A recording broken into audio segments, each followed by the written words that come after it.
BJP councillor R. സുഗതന് അനുകൂലമായ നടപടി റദ്ദാക്കി തദ്ദേശ വകുപ്പ്. കരുതൽ തടങ്കലിൽ കഴിയുന്ന പ്രതിക്ക് യോഗങ്ങളിൽ പങ്കെടുക്കാൻ പരോൾ അനുവദിക്കാൻ വ്യവസ്ഥയില്ല. നേരത്തെ തദ്ദേശ വകുപ്പ് പുറത്തിറക്കിയ കുറിപ്പ് റദ്ദാക്കണമെന്നും ഉത്തരവിൽ. അഞ്ജു എസ് പാലൻ തിരുവനന്തപുരത്ത് നിന്ന് വിവരങ്ങളുമായി ചേരുന്നുണ്ട്. അഞ്ജു, ഈ വിഷയത്തിൽ വലിയ രീതിയിലുള്ള പ്രതിഷേധങ്ങൾ ഉയർന്നിരുന്നു. ആ സാഹചര്യത്തിൽ തന്നെയാണ് തദ്ദേശ വകുപ്പിന്റെ നടപടിയെന്നാണ് മനസ്സിലാക്കുന്നത്. അതെ, അങ്ങനെ തന്നെയാണ്. വലിയ വിമർശനങ്ങൾ തദ്ദേശ വകുപ്പിനും അതുപോലെ തന്നെ ആഭ്യന്തര വകുപ്പിനും കേൾക്കേണ്ടി വന്നു. ഈ ആർ സുഗതന് അവധി ലഭിച്ചതുമായി ബന്ധപ്പെട്ട് അതിലാണ് ഇപ്പോൾ തദ്ദേശ വകുപ്പ് ഒരു തിരുത്തൽ വരുത്തിയിരിക്കുന്നത്. ആദ്യം പുറത്തിറക്കിയ ഒരു കുറിപ്പുണ്ടായിരുന്നു.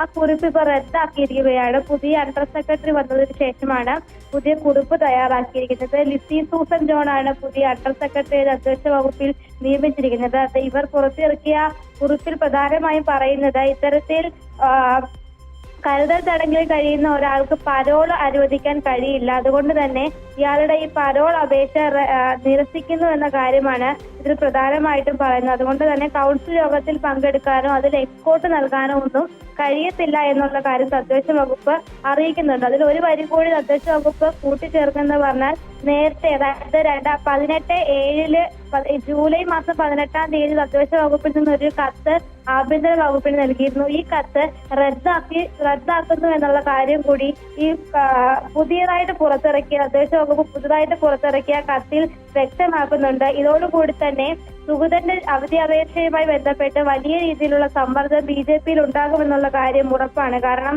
തദ്ദേശ വകുപ്പ് ആഭ്യന്തര വകുപ്പിന് നൽകിയ ഉറപ്പിന്മേലാണ് ആഭ്യന്തര വകുപ്പ് ഉത്തരവിറക്കുകയും ആ ഉറപ്പിന്മേലാണ് സുഗതന് അവധി അപേക്ഷ കൗൺസിലിൽ വോട്ടെടുപ്പിലൂടെ ലഭിക്കുകയും ചെയ്തത്. അതിലെല്ലാം ഇനി ഒരു റദ്ദാക്കൽ നടപടിയിലേക്ക് ഇനി ഇതെല്ലാം കടക്കാൻ പോകുകയാണെന്നുള്ള കാര്യമാണ് ഇതിൽ നിന്ന് മനസ്സിലാക്കുന്നത്. മറ്റൊരു കാര്യം എന്ന് പറയുന്നത് ഈ അണ്ടർ സെക്രട്ടറി തദ്ദേശ വകുപ്പുമായി ബന്ധപ്പെട്ട് മന്ത്രിയുടെ ഉത്തരവുകളും നിബന്ധനകളും ഒക്കെ മറികടന്നുകൊണ്ടാണ് ഇത്തരത്തിൽ ആദ്യം ഒരു കുറിപ്പ് തയ്യാറാക്കിയെന്നുള്ള ആരോപണം ഉയർന്നിരുന്നു. അതിനെ തുടർന്ന് നേരത്തെ ഈ ചിത്ര പി അരുണിമ എന്ന് പറയുന്ന അണ്ടർ സെക്രട്ടറി തദ്ദേശ വകുപ്പിൽ നിന്ന് സസ്പെൻഡ് ചെയ്തു. അതിന് പിന്നാലെയാണ് പുതിയ അണ്ടർ സെക്രട്ടറി ചാർജ് എടുക്കുകയും പുതിയ ലെറ്റർ പുറത്തിറക്കുകയും ചെയ്തത്. അത് പ്രകാരം എന്തായാലും സുഗതന് കാര്യങ്ങൾ എളുപ്പമാകാൻ സാധ്യതയില്ല. ആദ്യം നൽകിയ കത്തിന്മേലുണ്ടായിരുന്ന പ്രധാന കാര്യങ്ങൾ എന്ന് പറയുന്നത് ഇത്തരത്തിൽ എസ്കോർട്ട് ഒന്നും നൽകാൻ കഴിയില്ല. പക്ഷേ സുഗതന് അവധി അപേക്ഷ വോട്ടെടുപ്പ് വിജയിക്കുകയാണെങ്കിൽ സുഗതന് ഇനി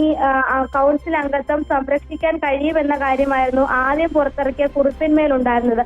ആ കാര്യത്തിൽ ഒരു പ്രതിക്ക് വേണ്ടി സംരക്ഷണം ഒരുക്കാൻ തദ്ദേശ വകുപ്പിൽ നിന്ന് തന്നെ ഒരു അനുകൂല നീക്കം നടത്തുന്നു എന്നുള്ള ഒരു ആരോപണമായിരുന്നു പ്രതിപക്ഷ കക്ഷിയായ LDF അടക്കം ഉന്നയിച്ചത്. അക്കാര്യത്തിലാണ് ഇപ്പോൾ വലിയ വിമർശനങ്ങൾക്കൊടുവിൽ തദ്ദേശ വകുപ്പ് ഒരു തിരുത്തൽ വരുത്തിയിരിക്കുന്നത്. ആ തിരുത്തൽ പ്രകാരം എന്തായാലും ഇനി സുഗതന് കാര്യങ്ങൾ കടുക്കുമെന്ന കാര്യം ഉറപ്പാണ്. ബി.ജെ.പിക്കും ഇത് വലിയ തിരിച്ചടിയായിരിക്കും. കാരണം ആഭ്യന്തര വകുപ്പ് ഇത്തരത്തിൽ പുറത്തിറക്കിയ ഉത്തരവ് ഇതോടുകൂടി തന്നെ റദ്ദാകുമെന്ന കാര്യം ഉറപ്പാണ്.